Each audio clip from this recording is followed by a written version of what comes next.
During the process of shooting Unreserved, the work of Louie Gong, I came to understand how critical the work is that Louie is doing in expressing his experiences as a mixed-race Native person. His artwork moves people and touches people and also breaks down barriers. I see his artwork in a way kind of the spirit of the trickster, and people see these vans, they think they're very cool, but then they're being taught. The vans are sharing a story, and then knowingly, people become more aware and more sensitive to the process of mixed race identity and to the culture of Native peoples. And I think it's powerful and moving and necessary today.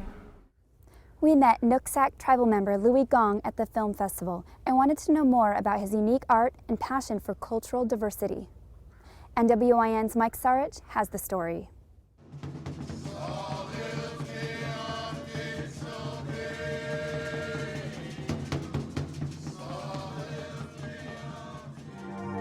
Louie Gong is an artist, a teacher, and a social advocate. More recently, he was the subject of a film shown at the American Indian Film Festival. I have a chance to meet up with Louie at the Muckleshoot Tribal College, where he works as an education resource coordinator.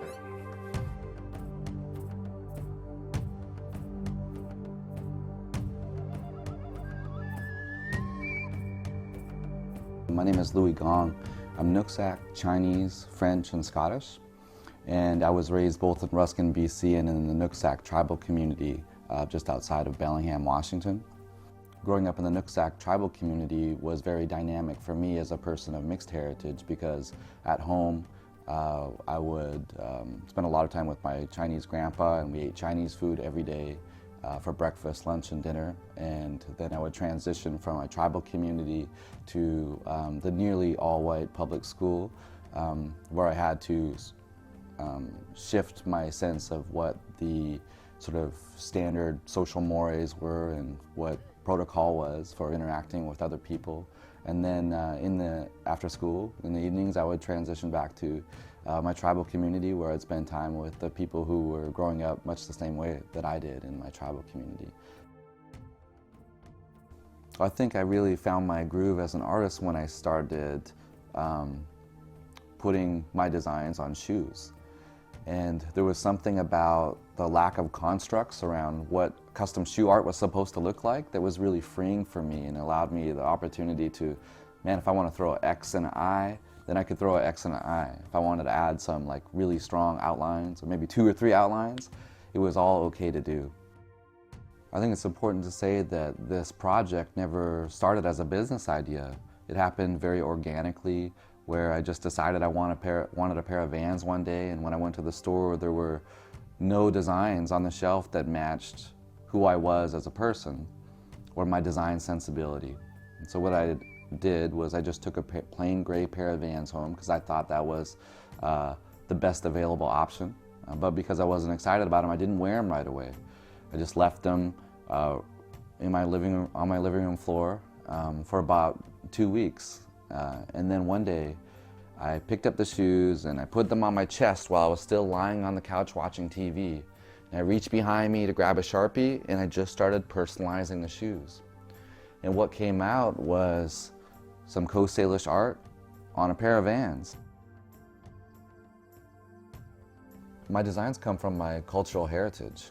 And so what you see coming out of me and onto the shoes is filtered through all the experiences that I've had in my life, which are all dependent on the experiences and the decisions that people in my family who have come before me have made. And so in that sense, I think of all my work as collaborations with my grandma and my grandpa and my dad and everybody that has influenced my life. I like the fact that the shoes are functional and that people are moving in and around the world wearing the shoes. One, because this is an extension of the work I've done around racial identity, and I know that people are asking questions about the shoes every time they see them.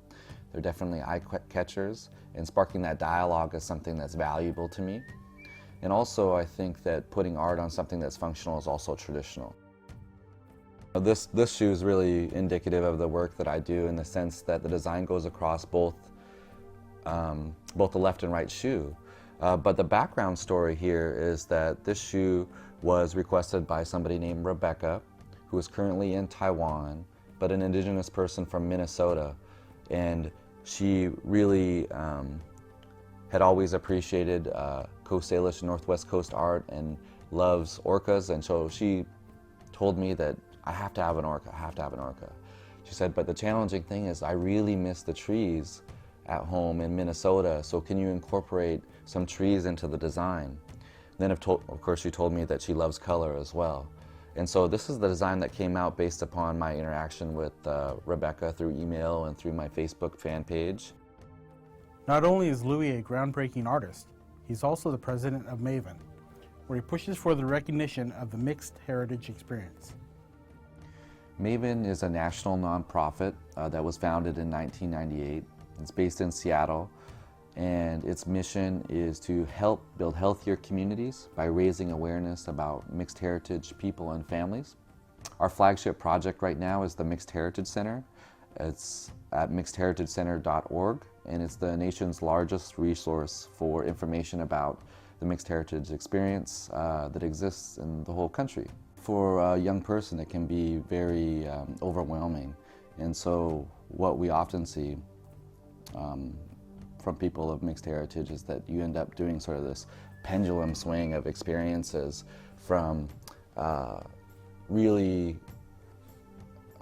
adjusting to people's expectations that they try to impose on you. And now as an adult, I see myself sort of settling in the middle where I'm so comfortably and even boldly sometimes being all things at the same time. I'm still adjusting to the idea of myself as an artist, and I've been a community activist for a long time, and the way that I adjust to the idea of being an artist is to say that the art that I'm doing right now in terms of the custom shoes and the skateboard decks is really an extension of my activism around racial identity. And so I will accept the term artist as somebody who's new to putting art on shoes, in the sense that I think the true artistry of what I'm doing right now is not just the aesthetic of the designs or making something that looks cool, but it's the conversations that my artwork sparks up. And so in that sense, what I'm doing now, or the real artistry of what I'm doing now, is creating dialogue about racial identity and what it means to be a contemporary Native person, rather than just putting designs on shoes. Louie Gong continues to inspire and educate as his audience grows. For Northwest Indiana News, I'm Mike Sarge. If you're interested in finding out more about Louie's work, watching some tutorials, or learning more about the organization Maven, check out these links.